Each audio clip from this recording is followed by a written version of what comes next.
Welcome back to another episode of Meredith with a Y. And I don't know what we're talking about, Allison. So can you let the listeners know? I was thinking with all this AI conversation that's being had that we should dig into that a little bit. I love it. So stay with us. Hello, everyone. This is Meredith with a Y, and I am your host, Meredith Willett. Today, we are going to go deep, changing lives, and I am giving you the keys to the castle.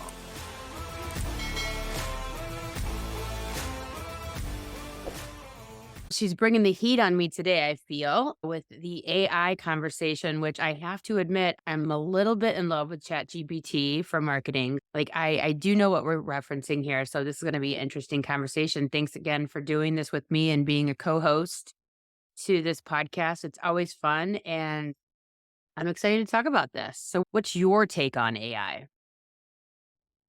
My take on AI is I guess there's a part of me that's is very excited about it. And there's another part of me that's very afraid of it because I feel like it's so powerful right now. And I feel like it's this kind of like gift that we're being given in a way. We're getting to a point where just like in our evolution where so many things could be taken care of for us that we don't want to do. But right, it's like those crazy sci-fi movies. How far does it go? And what are the ethical implications? And what does that mean for us as humans? I think I saw something the other day online where it was talking about like synthetic embryos. And I'm like, oh my gosh, like where are we going with this? Yeah, I'm really curious to hear from you. When you look at that, what do you see? Like, where are we going with AI? There's so much out there. Like you said, there's Chat GPT, there's literally a million different uses and forms of this, but what is the essence of what we're dealing with here?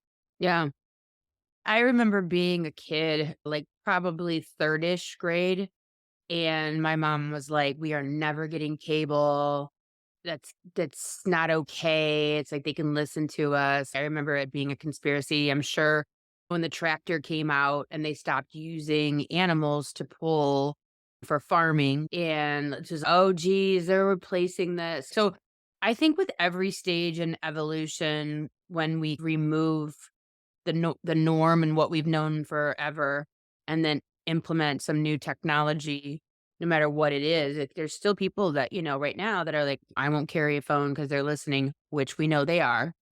So I think anything new is always feared. So there's that. When I look at the issues surrounding this kind of intelligence, these smart cities, things of that nature, I think that the fear for me, anyways, which is make believe, fears for entertainment purposes only, it's the losing your anonymity, where every dollar can be tracked. Like right now, they track when you send Venmo, anything over $600 a year, they're saying is going to be taxed. And so when we're constantly using currency that is digital currency, which how often do we use cash? Everything is transfer. Then it takes away your sense of privacy because every dollar you spend is in that space. When I look at the idea of so that's the digital, the thumbprint, if you will. When you look at like the Chat GPT, of course, like the copywriter could be out of business. Because now you can just ask ChatGPT to write you copy for anything. So there's that concept of, are we losing jobs? Are we losing the idea of using people's ideas because of the fact that all of these ideas can be found in one place at one time and is fully accessible? I don't know if we talked about this on here, but I saw something the other day where it was like a doctor was asking AI what is the best route for a certain surgery. Because if you think about all surgeons, not all surgeons, when there's a cutting edge procedure or a new way of doing a procedure, it is input into a book or a blog or a journal, medical journal, and that Mhm. becomes part of the AI. So now we are going to be privy all over the world to be able to share the most cutting edge knowledge for even medicine, surgeries and procedures and things like that.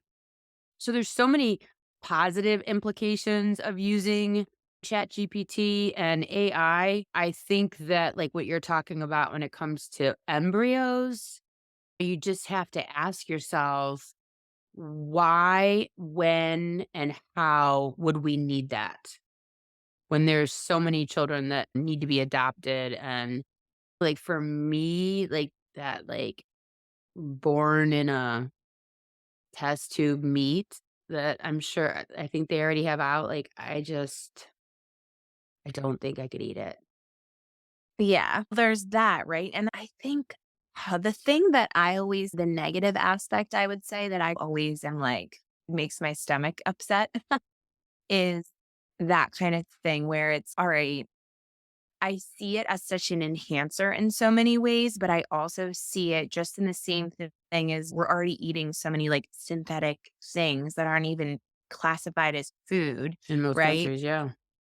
Yeah. So it's like, how far away from, I don't want to say reality or like nature or like the earth, like how many layers out are we really going to get? And like, how can that possibly be healthy when it comes to food, right? When it comes to the embryo situation, that's wild. The article was talking about how that would be used essentially for like organ transplants and things of that Mm, nature, which makes sense. But it's like we don't have established we have a constitution that was written in 1776. We don't right. have established guidelines for what that looks like. What and I think it's interesting because like there's chemical warfare, there's what is it when there's warfare with sicknesses? I don't know Yeah, what that I forget what that's called. biological. Biological warfare, right? Now we have the AI, and I'm sure they could produce like the most incredible soldiers that ever existed. Like all it's like we're getting to this point where it's like we're outpacing or the old rules. Like, where do you go from there? And I know that means the rules need to be rewritten, but I think it's just, it will be an amazing thing to see. And I think it's going to happen so fast, which is why I was like, I should bring this to Meredith because I feel like if you're able to like tap in and look and see kind of like like what messages are you getting about that? Because I feel like there's a lot of good, but there's also a lot of potential, very serious downsides. Yeah. When so that I watched this video the other day, and I don't know, like, they can make up whatever they want and show you whatever they want on their screens, but this guy said he asked, let's say, ChatGPT a question. It was like, "What would I do if I wanted to do something evil?" And the answer was like, "I don't do things that are evil." And then he responded and said, "What if you were evil? What if you didn't have ethics?" And then it responded, "If I was evil and if I didn't have any morals or ethics, this is what I would do."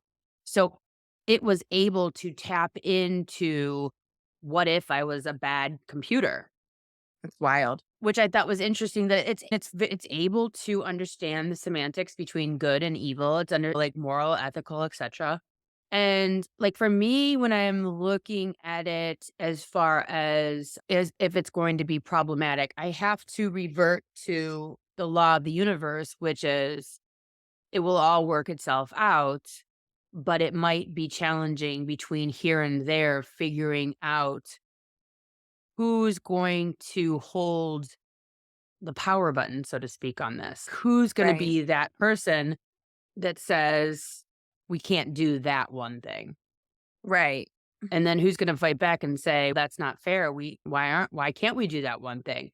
So it's gonna be interesting to see the power struggle between that and how they use it, because basically it knows everything about every single one of us, even though I did ask it, "Who's Meredith Willits?" And I don't know, which I thought was fascinating because I've got 4 pages plus on Google between the podcast and social media and website and all those things. So it was interesting that I asked it that question and it didn't because it said, someone said, "Hey, you should put yourself in ChatGPT and see what it says." And it was like, we don't know who she is. Like and then they talk about the fact that it's always about the prompt, right? It's always that the prompt has to be good. But if you're asking me, where is this going as far as a universe? I do feel like it is freeing us up to do other things. So when I look at it from a channeling kind of energy, it's like it's freeing us up so that we can be more in nature. It's freeing us up so that our workday is 4 hours instead of 8 hours. It's basically condensing the amount of time it takes to produce things or figure things out to free up the brain, to free up the body to be able to do other things that are maybe more enjoyable. If you think about it, let's say you sat down to write a copy for a what do you call that website, it would take you an hour. Now it takes 3 minutes. So you just freed up 57 minutes of your day to go do something positive. And And I just like anything in life, I think that there's always the capacity for good and always the capacity for evil, and people will use them equally for both reasons, and so it's just a matter of anything else. It's a knife can be used to spread butter, and a knife could be used to hurt somebody. It's just how are you going to use that tool? That's what I'm yeah, thinking. yeah, that's a good metaphor. Moving forward, when you're thinking about the energy of this and looking at this, like, why did we get this? Why now? Yeah. Like, why did we get this ability now? Because this didn't have to come in now. So when you just asked me that, they are showing, like, alien life forms. I think that aliens and life forms, a life energy from other places w- are currently or will be communicating to us through AI that we won't really know that's where it's coming from. So it's almost like a subliminal messaging from them through that. So, I don't know if you ever saw Close Encounters of the what is it, the third kind or something like that. It was like, "Boom," and it was I think it's in line with that, where they're going to be communicating through that to us. At first, we won't realize it, and then it'll start to the information will be they just said the word outlandish. We're like, "What is that? Where's that coming from?" People will start figuring out because what a better way to communicate with us than when we don't even know that's them communicating with us. Yeah, So because then we would listen, right? it's almost like the foot in the door technique. Like it's you don't even know we're here, but we're here and we're giving you messaging and then it's less scary when they're actually here. So it's this Right. is foot in the door. That's the now. That's the why now. Is that There's other reasons, but is that's it one of them. okay. Is there other reasons that you wanna share that you're seeing? Just like freeing up time. I also feel as if there's a possibility that out of earth life forms, they appear to not like the word aliens because I keep wanting to say it and they're like, ugh, so that's such a dumb word. Otherworldly life forms. I feel like they are going to have an intermingling to interfere with the possibility of warfare on earth. So it gives the good guy an advantage because we'll be able to infiltrate. It's almost like a smart bomb. If someone were shooting bombs at the United States and we had smart bombs and knocked down, it almost like gets ahead of that even. So it's an overseer, if you will, so that it doesn't get that far. It's almost like having a magistrate walk around with you everywhere you go, like a judge and say, not today. We're not gonna set off those nukes today. We have to go through a few more steps, which is interesting as soon as I say that, because w when I'm looking at it from that perspective, it almost feels as if it's going to get involved in everything. So, let's say, for example, that you and I are married and you and I wanna get a divorce, and so we have to fill out a questionnaire, and then the AI will go through the questionnaires about ourselves, about our family, about our kids, and then the AI will decide whether or not we should get a divorce, whether or not it's fixable, because it will have all of the information of the whole galaxy, of the universe, of the world in its computer, if you will. and say, yeah, based on all of these things that you're telling us, you are allowed to get a divorce. You have to go to counseling. It takes the human error out. Does that make sense? Like Mhm. taking and saying, "Hey, look, your marriage actually has a fighting chance. You just have to do these things that we've noticed by way of your questionnaire, and so why don't you try those things and then we can reconvene in the future." It takes the social worker out of, how there's a social worker error, and it's like, "Why didn't they see the signs? Why didn't they see the signs?" So, like, instead, it'll be inputted into a system, and then, the AI will go, "Hey, you really need to go check on this person because we're noticing doctor visits, we're noticing the police have been called, we're noticing the kids miss school." So, in essence, that could really save some lives because we're gonna take the laziness, the overwork, the overwhelm, human piece out of people's safety per se. It also Mm. they're showing me it also will have something to do with defunding the police, that whole concept, which instead of having police officers, we should instead have more social workers. So what they're showing me is it's going to like computerize, if you will, a lot more of like traffic situations, things of that nature. There's just going to be a lot more information that are given about situations so that bad decisions aren't made due to human error or ignoring red flags. So it's actually gonna have a lot to do with a lot. Yeah, that's really interesting. And it sounds to me like I feel like technology, if used in the right way, and this is, I think, what you're saying is really gives us the ability to be more human, which is counterintuitive. It gives you the opportunity to be more present and more human because a lot of these things that can be automated or that don't require things that can be done by a computer or an automation, right? If they can be done, then the focus can be shifted and it can allow us to be more present. I think it's just a matter, it's just like a phone, right? Like you can choose to use your phone so that you can work remotely and spend more time with your family, not have to commute or whatever it is. Yep. Or you can look at your phone all day while you're with your family and be completely not present.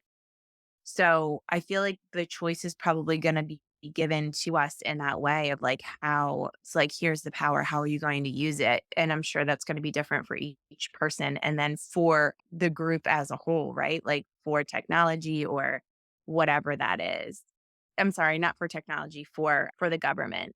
The other thing too So that I just saw was like even in education. So if you're like, okay, here's Jimmy. Jimmy is a visual learner, and we want Jimmy to be able to learn this concept. Think how quickly it would be able to spit out a workbook that was to learn math through the lens of a visual learner. And so now this kid can learn by way of visual algebra, etcetera. It could, like, literally show you how to teach kids that are auditory learners, like, hands-on learners, so on and so forth. So, it'll be what I'm seeing is that it's going to be very specialized. It's a way to make things much more specialized based on the individual and take out the human error of laziness, exhaustion, overwork. yeah, that's amazing if you think about it. Yeah. When you were talking before about the messages coming through the AI, what you talked about made it sound like it was more of like a helper and a positive and a care for kind of situation. But when you look at that, is there any potential negative influence coming through that, or is it only positive? So I think just like we have the United Nations and NATO, I think that there will be certain things that are overseen by those types of groups where it will be a meeting of the nations to decide how the negative aspect of AI will be used. And but so are you asking me how can it be used in a negative? Or are you asking me, we know it's going to be used in a negative, what are they gonna do about it? No, I meant specifically from when you were saying that the other life forms were going to use it as like a foot in the door. to communication with us, is that communication from those other forms only going do you see that as only being positive influentially, or is there any sort of negative aspect there? No, I think it's gonna be positive, and I think that it's already happening, because if you think about it, like, if you have an energy from another stratosphere and they have the capacity to alter the output of a computer or a program or whatever, because, like, where does all this come from? It comes from the internet, it comes from the cloud, it comes from a conglomeration of all the information that is. Like, how it would be very easy to infiltrate that. You just upload more information that's based on X. And so when I'm looking at it, is it a good thing? I feel like it's going to be a good thing. And again, I feel like it's already happening in the sense that they're already letting us see them without seeing them. The government's, like I've said here before, the government's coming out and saying, yes, there are UFOs. Yes, Right. 100%. Yes, back in the 70s, presidents were using communicators to communicate with aliens. So this is not anything new. I just think it's gonna be much more streamlined. They just showed me it's if because like, I'm a medium, if people don't realize that. It'd be like if I'm a medium and I actually have a phone that I can talk to dead people with, where it was, like, super clear and concise. Like, how easy would that make my job? No guessing there. It's gonna be like that, like, we're almost going to have a phone per se with them, which Mhm. what they just showed me, remember I don't know if you're too young. Remember the movie E.T., where E.T. was Yeah. communicating with his family Oh, by yeah. way of a speak and spell? Oh, yeah. Same thing. That's what they just showed me. They're like, it's basically the exact same thing. That's so funny. Mhm. How cool is that? I'll never get that visual. I know. A, B, C. Oh, I love DC. I Who know. doesn't love DC? So good. Oh, good. But Uh, that's also soft cell programming, right? ET was soft cell programming. I don't Oh. know what that is. What is that? Meaning, like, we fell in love with an alien. Oh, yeah. That's soft sell. That's, "Hey, it's gonna be okay." And then they came out with all these other crazy scary movies. But at the heart of it, like, we all also remember ET more than maybe we remember all the scary ones. It's all a matter of what's the program, how helpful, etcetera. So I think it's gonna be good. Yeah. That's so interesting. How long out do you feel like a lot of the things that you're speaking about are gonna be from reality? As far as medical, they're already using it. They're already using it in medicine. Doctors are using it in medicine already. Advertising, all that, everyone's using it. As far as the schooling, I would say it's possibly 5 to 7 years before they figure out. And who knows, maybe something as simple as doing this podcast and someone hearing about it going, "Wait, that's brilliant." We could literally personalize education for individuals using AI and say, "Hey, we have a visual learner, XYZ. We need them to learn this. How would you teach them?" It's right there, right? And Yeah. it's just a matter of implementing it. And then there's the other matter of it is people that are afraid to get cable, afraid to stop using mules.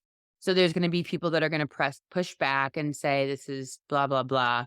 This isn't healthy. We need to stick with regular, which we will still use teachers. We're not getting rid of teachers. It's just going to actually be an additional tool for teachers to be able to have all their different students that are in line. So I think that a lot of this stuff is going to be fairly soon as far as that. The aliens, I would say the aliens, again, I feel like it's already happening, but probably on a more massive scale Or when will I think a better question for that is when will we have awareness? of them. Yeah. I would say in the next 3 years. Wow, that's a lot sooner than I expected you to say. Yeah. I would say in the next 3 years, long term, 10 years, but I think it's just around we are right there. Like, even when you were just talking about what was it that you were talking about there? They showed it to me. It was like, even as far as, like, all of it. I feel like they're like, "Hey, we wanna get involved so you guys can stop these wars," and so what they just showed me right there, when I just said wars, is that they are going to have their hand in really turning down the volume on, like, fake news. On like, it'll be so that, like, a smart bomb goes and shuts down fake news and bots and things of that nature. It'll be able to detect fake news and lies and propaganda and shut it down before it reaches the masses. So it'll almost like if you can imagine, there'll be like a bot going through that just eats fake news and eats propaganda and and just shuts it down. That's like a huge part of which people are going to say freedom of speech. I'm allowed to say fake news if I want to say fake news. I'm allowed to send out propaganda if I want to. But this is where I feel like the aliens are going to get involved because they know that it is so detrimental to our planet to spread fake news. It is so detrimental. There's probably not, and there's a really interesting account on TikTok, and it's this guy and his daughter, and the daughter interviews him, and he worked in like the CIA for his entire career, and now he's a retired CIA agent. And so the whole concept is, I'm going to ask a retired CIA agent all the questions you want to know. And she said, "What is the biggest detriment to democracy?" And he said, "Lies. It is the biggest detriment to our democracy, to our country, to our safety, to our health, to our longevity as a nation, is people sending out lies and billing them as truths and people believing them is the biggest factor to the demise of the United States anyways."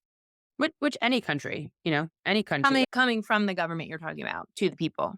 Not just that, if let's say if I was like, Biden has a love child with his neighbor, and I send that out into the world or whatever, and it creates this infighting.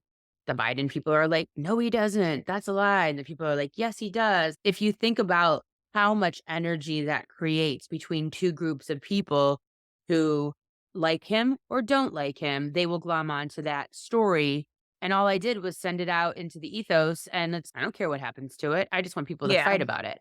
So it goes back to the bot rooms that send out fake news prior to the 2016 election, and it created all these crazy stories about Hillary Clinton, about Donald Trump, and it created all of this confusion and infighting and hatred and blah, blah, blah.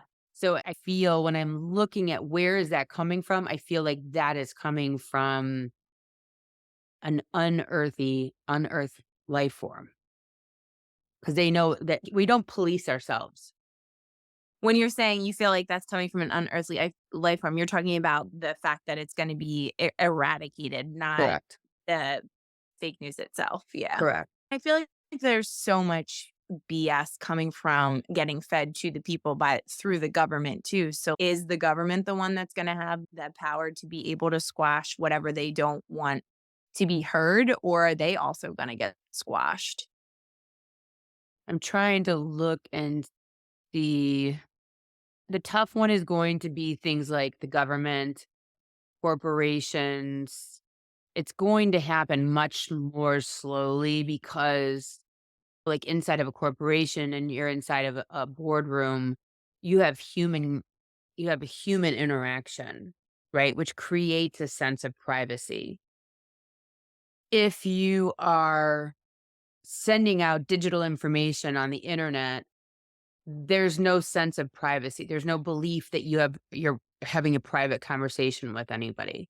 So, it's going to be harder to figure out what is real or unreal. So, let's say McDonald's sends out a bit of information about their newest sandwich.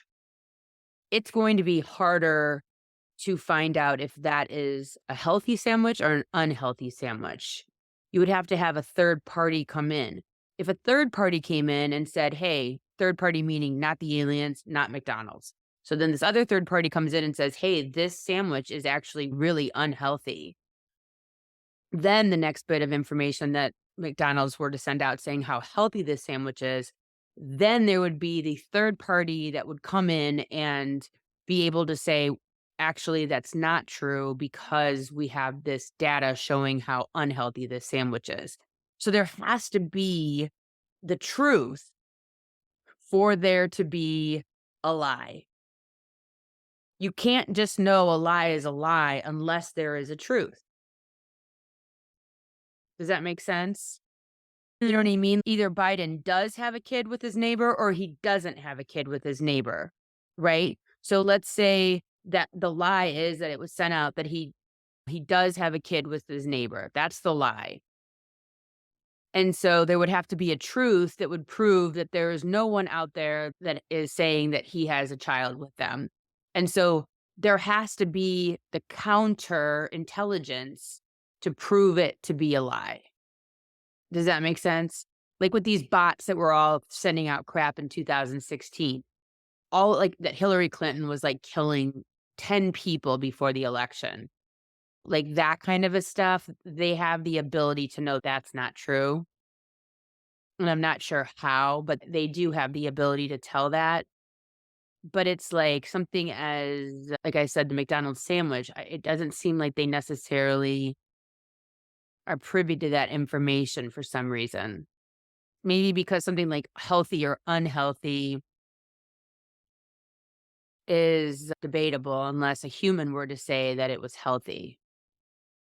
Like, because when I even look at that, like from their perspective, so like I'm an alien right now looking from their perspective, they actually have no problem with test tube, lungs, and hearts. And if you want to live as long as you want to live, as long as you want to live, right? Because let's say right now I need a heart transplant and then I could live to be 100. Right. And then now I'm 60. Now I need a lung transplant to let me live to be 100. So I have a lung transplant. And then I need a pancreas transplant to live to be 100. Like I can keep getting the transplants to allow me to live to be 100. They don't have a problem with that, which is How interesting. about You the would think they would. Yeah, that's actually so, that was gonna be my next question. How about all this genetically modified food? Is that going to mess with our earth and with our health? So the genetically modified food is already messing with it. It's already changing things. Or like the Pretty test tube meat or like these new things that they're introducing too, like how are any of them are they pretty much all not good for us? So, like, when I look at the test tube meat, they're actually laughing because it's, yeah, but then we don't have greenhouse gases because farming meat and having those types of farms where we're just raising cattle on these small properties, feeding them corn, which kills cows, by the way. That's why they have to have a billion antibiotics so that they don't die from corn poisoning. They're like, actually, it would be better for the environment if you guys grew all your meat. Wouldn't it be better for the environment if we just had only grass-fed cows and didn't eat as much meat? Yeah, but I feel this is like what I'm seeing as soon as you said that, they're like, yeah, but you're gonna not have as much grass as you have right now. What, later, you mean? They're like, they're not gonna have the space that you have now. But then again, you're also not gonna have the population that you have now.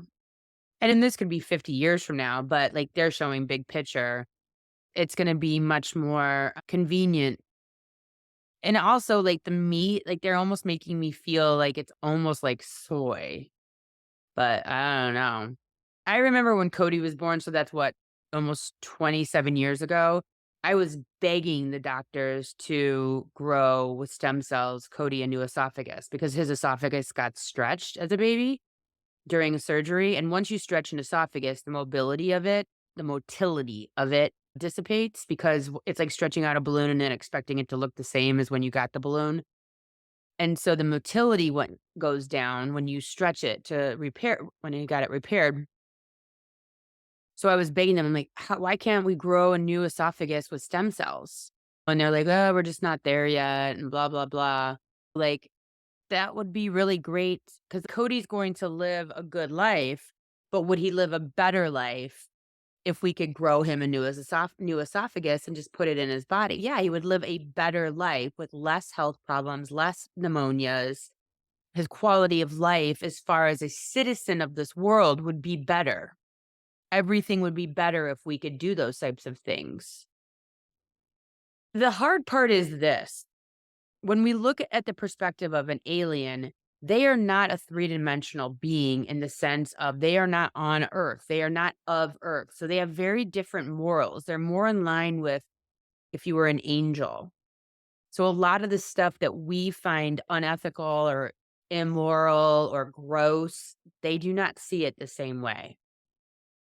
So it's hard to necessarily, their view is more about maintaining the livability and viability of the planet and Mhm. human beings. That is more in line with their focus. And so, how do we preserve that? How do we preserve the earth and its inhabitants? That's their focus. They don't really give a shit if we're eating test tube meat or not, which is So weird. when you said that the population is gonna be very different, did you mean it's gonna be greater or less? Less, less Due to what? flooding, flooding, a change of the poles. The poles are moving. That's a fact. It's a scientific fact. The poles are shifting. And as the poles shift, what has to happen for them to melt and then to reform in a different location will be pretty drastic flooding and kind of recalibration, if you will, of the continents. Things are going to shift. And again, like I see this like 50 years. That doesn't mean it's not going to happen for 50 years, all of it, but it's very in line with what is currently going on as far as the planet. Everyone's the poles are melting. Yeah, the poles are melting, which is going to cover more of a majority of the continents. But then I feel that there's, oh my God, my dog just moved her ear on the floor and it scared the living shit out of me because I'm in like the psycho, like focus mode. And I'm just like, what is that? So it's like they're going to melt, but then I feel like something's going to happen to make them reform again. I don't know what that is. If it's a different kind of spin or tilting, like the tilt's gonna change away from the sun, which I feel like that's already happening. Think about when you were a kid. Thanksgiving, it was possible that it was snowing. Christmas in Yeah, December, it was definitely snowing. Now it doesn't snow till March, April. Like, we're still getting snow in April, May. yeah. You know, I always say it's pushed back by 30 days now. Everything's like a month to a month and a half later than it used to be. So it's totally weird. yeah, and people are like, I have nothing saying at global warming. I'm like, no, it's global adjustment. We are having a global adjustment. And so so what they just showed me. So, you know how we celebrate like Jesus's birth in December? I've been told, I haven't really researched it, so y'all have to research this yourself, that he was actually born in June. And so I think that this is probably why we think it was December, because it may have been like cold or something, or the solstices were different. So it's December is going to become June and June's going to become December weather wise. Like it is completely shifting. I also Mm. think that we will eventually possibly revert to a 13-month calendar of equal days. There's just going to be so many changes. Like the old regime is going to leave and bring in, oh, that's what they're showing me now too, and bring in, like, new life as we do with each generation. So what they just showed me right there was they're like, yeah, and so the AI is going to create a norm of intelligence. You know how, like, boomers think one way, Gen X thinks another way, Gen Y thinks a different way, and there's no kind of continuity. There's no fact-based analysis on what is or isn't true. So it seems as if AI is going to level the playing field, because when I looked at it, it was like what was good for this generation might not be good for that generation. And what they're saying is like, no, there is a norm, a continuity of good. And for example, the boomers were raised during a time they're in their childhood wherein there was segregation of humans based on the color of their skin, such that some can drink in this fountain, sit in that part of the bus, apply for this sort of a job. Okay. They are programmed to believe, in many cases, that segregation in some way, shape, or form is not necessarily a negative. And then you have the next generation who were trying to deconstruct our racism.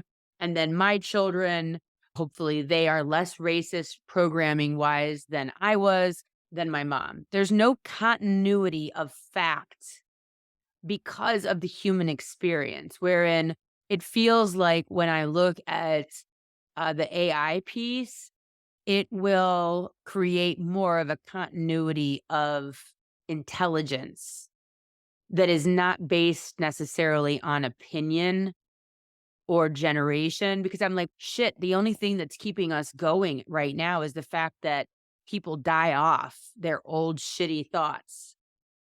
And they're like, if we have all this ways to stay living longer, we're not going to get people to die off quite so fast. So we're not going to be able to awaken or level up as quickly because that old thought process is going to be maintained because they're going to stay living longer. And they're like, no, we can actually program their brain to be, you can actually will be able to go in and program your brain to have a younger thought process. So like the Archie bunker would go in and be like, all right, I don't want to be a sexist racist anymore. And they're going to be like, all right, we're going to re up you to 2023 so that you're not a slug on our economy and forwardly motion.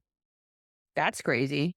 That is crazy, and that is leading right into my next question, which is what is it going to, because when I think about AI, we think about, like, brain programming and, like, all this wild shit. It's like that to me, the thought of AI is, like, almost like someone who is so analytical that they have no emotion.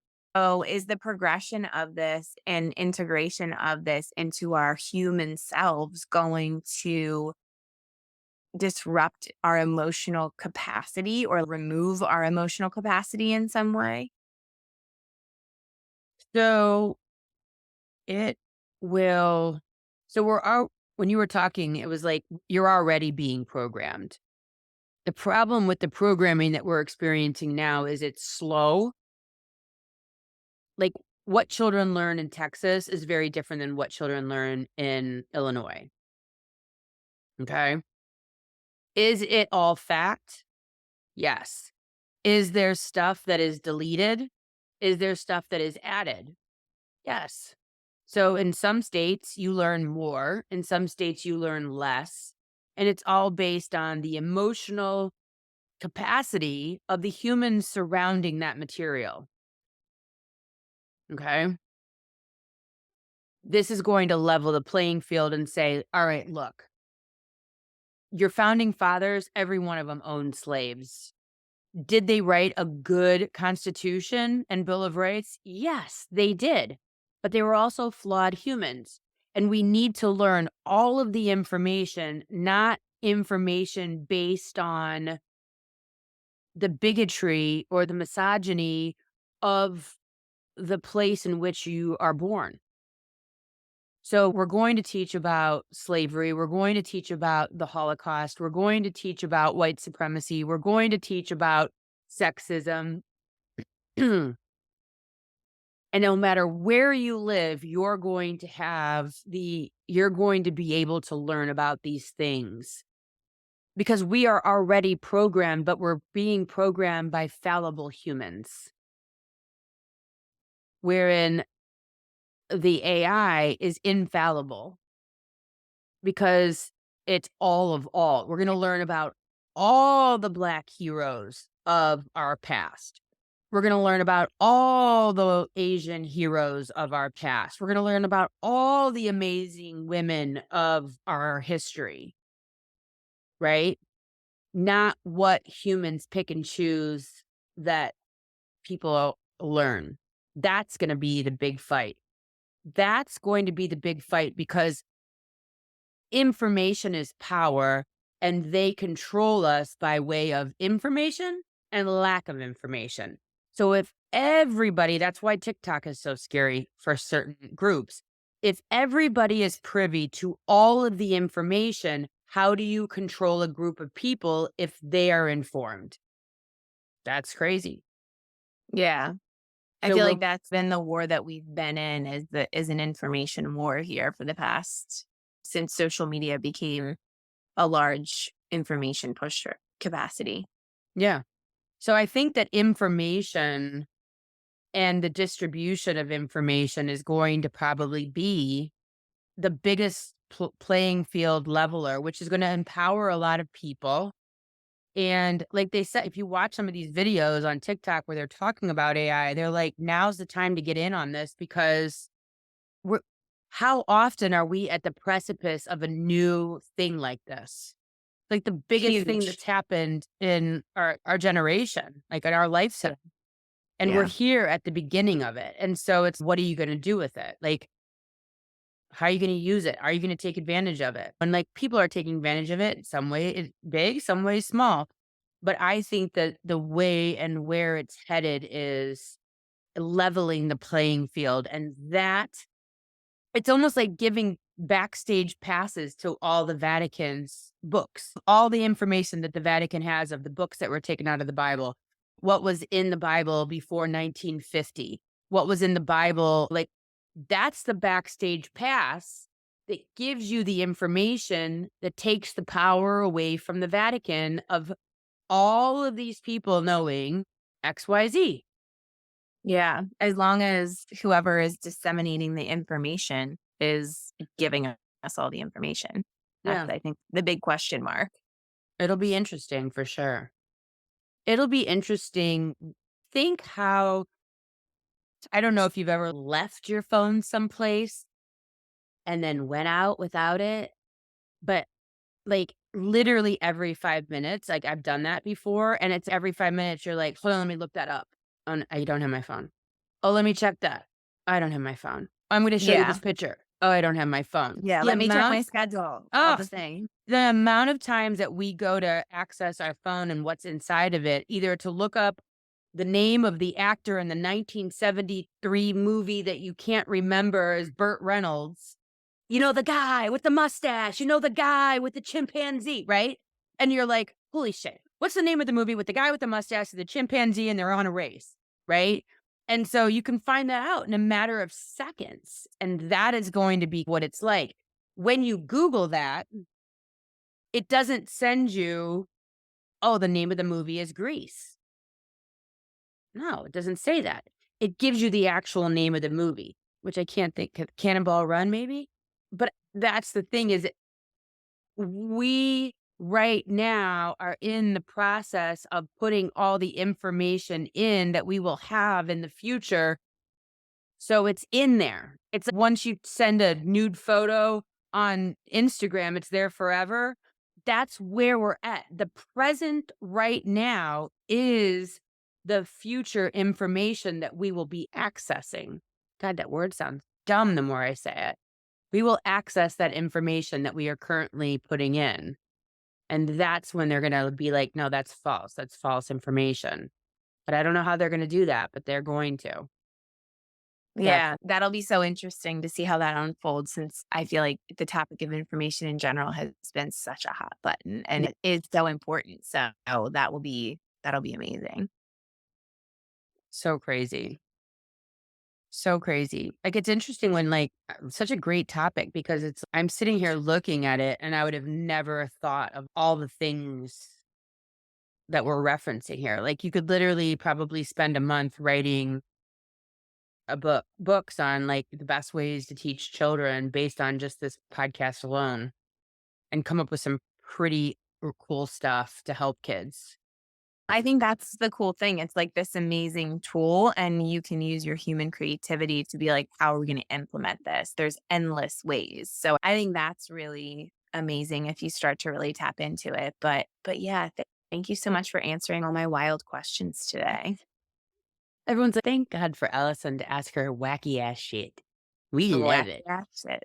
Like I all said, that's how this was born is I don't know the questions to ask myself. So I appreciate you so much bringing these questions because I'm so close to it that sometimes it's just I need my buddy to tell me what to ask. I gotcha. I appreciate it. Thanks so much for being here. We will see all of you or be here or whatever for y'all next week. See you same time, same sandbox here next week. Meredith with a Y. Thanks again, Allison. Bye-bye. Thanks for listening. If you would like to connect on a more personal level, head over to meredithwillits.com or on Instagram at Meredith with a Y for behind the scene footage and outtakes. Please subscribe and come back each week for more Meredith with a Y. Thanks again for listening. Cheers.